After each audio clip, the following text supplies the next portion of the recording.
चला आम्ही चाललोय आता पंढरपूरला शॉपिंग करायला, म्हणजे पंढरपुरातच आहेत आम्ही आता मंदिराजवळ चाललो शॉपिंग करायला. काम दर्शन घेतलं परवाच्या दिवशी. आता सर्वजण आम्ही दुसरी गेली पंढरी, आता ही मंडळी इकडे आहेत. पंढरीला गेलेत मंडळी, मग आम्ही दुसरी पंढरीला परत चाललोय. निघाले सगळे आता इथूनच. आता पुढे शॉपिंग करणार, मंदिराचं दाखवले पुढच्या ब्लॉगमध्ये अगोदरच्या ब्लॉगमध्ये. आता काय काय करतायत बघूया पुढे. दुसरी गाईस मंडळी मिळते काय बघू, आपल्याला भेटते का बघा. आज आम्ही बघू मॅचिंग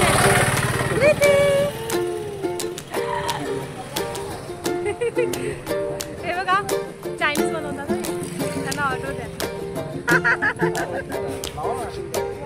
आता रिक्षात बसतोय, मंदिरापाशी चाललोय सगळीजण आम्ही.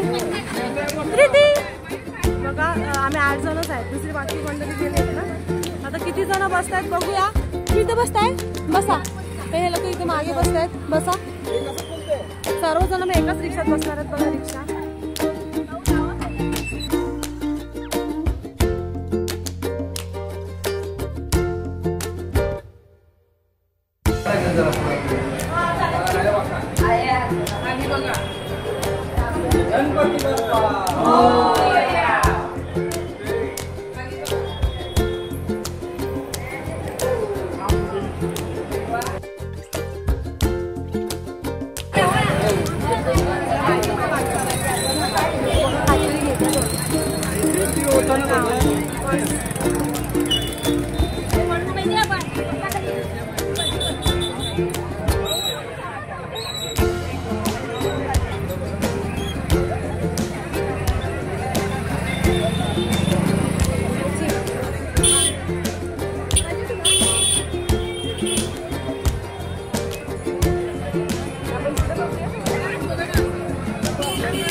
आम्ही तुळशी वृंदावन पंढरपूरला आलोय आता.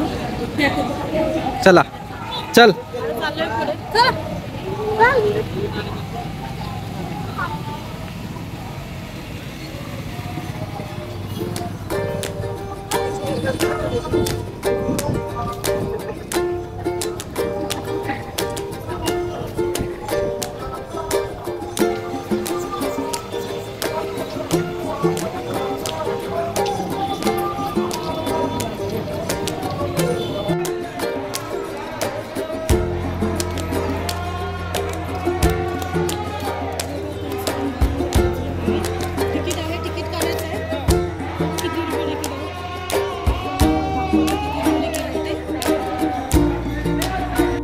बघा इथे तिकीट घर आहे.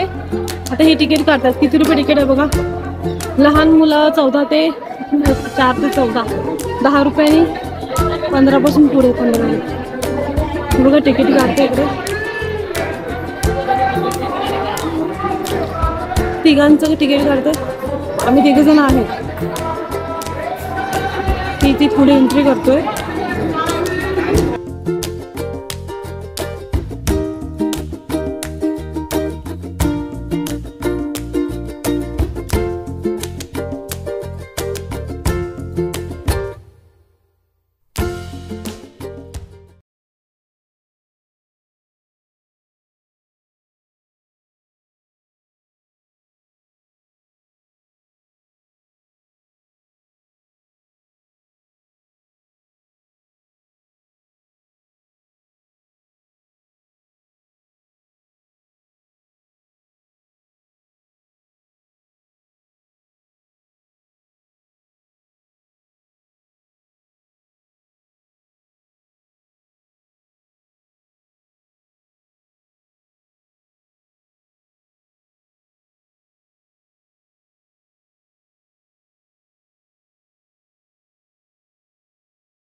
त्यांनाच आम्ही पाहुणे म्हणून बोलू.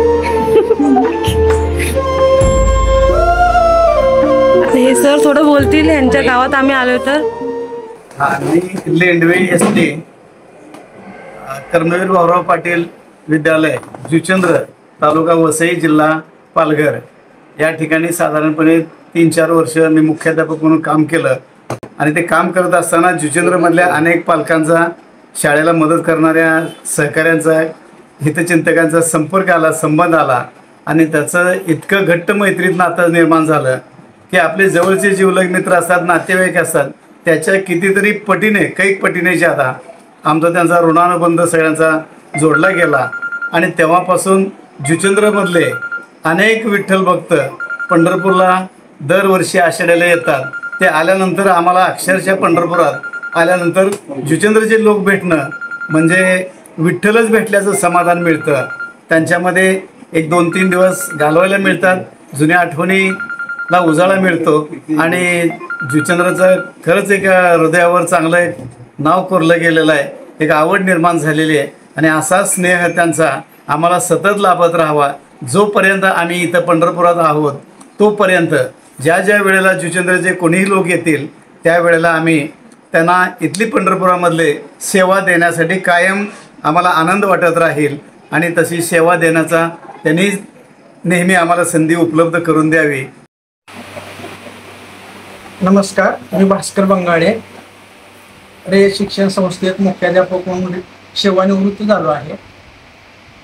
आता या पंढरपूरच्या वारीविषयी किंवा पंढरपूरच्या विठोबाविषयी मी अधिक काही माहिती सांगावी त्यापेक्षा तुम्ही सर्व एवढ्या 200-400 किलोमीटरवरून पंढरपूरला आलात.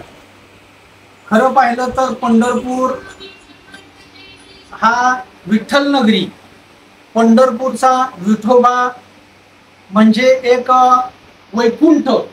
सर्व महाराष्ट्राचं, मराठी भाषिकांचं आणि इतर राज्यातील, कर्नाटकामधून सुद्धा लोक या ठिकाणी भक्तिभावाने येतात.